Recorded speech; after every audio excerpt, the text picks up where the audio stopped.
আসসালামু আলাইকুম ওয়া রাহমাতুল্লাহি ওয়া বারাকাতুহু। দর্শক,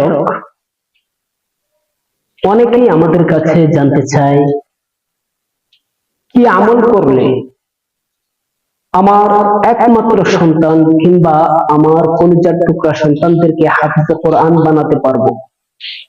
দেখুন, আজকে আমাদের সমাজে অনেক মানুষ এমন রয়েছে সন্তানটাকে হাফেজ বানাতে চায়, কিন্তু সে হারাম কাজের সাথে জড়িত রয়েছে। যদি সরকারি চাকরিজীবী হয় তাহলে ঘুষের সাথে জড়িত, যদি সরকারি চাকরিজীবী না হয় তাহলে সমাজের সুদখোর ব্যক্তিদের সাথে তাদের ওঠা বসা কিংবা সে নিজেও এর সাথে জড়িত রয়েছে।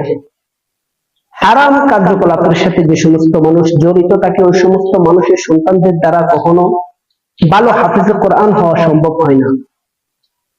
যারা হাফেজে কোরআন হয় তাদের মা বাবার কিছু করণীয়, কিছু বর্জনীয় বিষয় রয়েছে। একটা সন্তানের বাবা যদি চায় যে আমার সন্তান হাফেজ হোক, তাহলে সর্বপ্রথম তার কাজ হলো সন্তানটাকে সেই ছোট থেকেই সেভাবে গড়ে তোলা। আল্লাহ তাআলার কাছে দরখাস্ত করা, প্রত্যেকটি মুনাজাতে আল্লাহ তাআলার কাছে চাওয়া যে আল্লাহ আমার সন্তানটাকে তুমি হাফেজে কোরআন হিসাবে কবুলা মঞ্জুর করো। এবং কবুলিয়াত যে সমস্ত সময় নির্ধারিত রয়েছে, যেমন তাহাজ্জুদের সময়, সন্ধ্যার আগ মুহূর্তে, আসরের পরের সময়, এমন বিশিষ্ট দোয়া কবুলের যে মুহূর্তগুলো রয়েছে সে মুহূর্তে আল্লাহ তাআলার কাছে বেশি বেশি চাইতে হবে। আল্লাহ তাআলার দরবারে দান খয়রাত বেশি বেশি করতে হবে।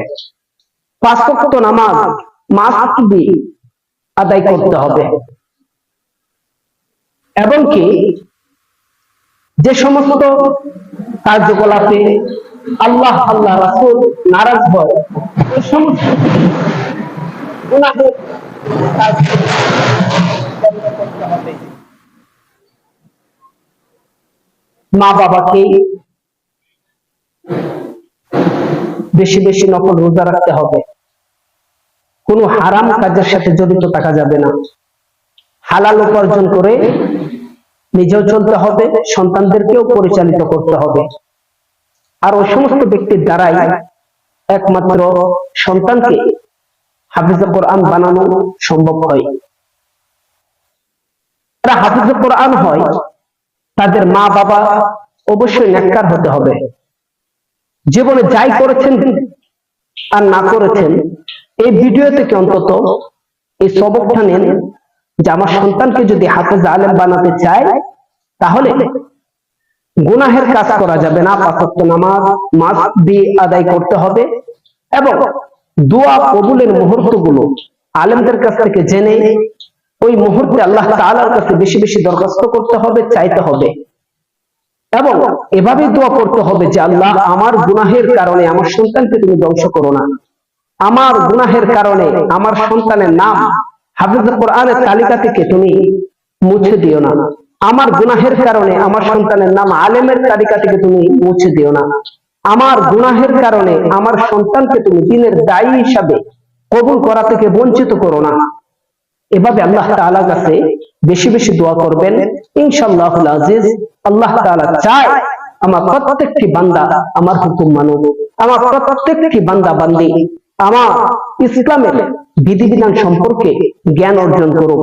আল্লাহ তাআলা চায় যে ফরজ ইলম অর্জন করা রয়েছে ওই ফরজ ইলম অর্জন আমার প্রত্যেকটি বান্দা বান্দি করুক।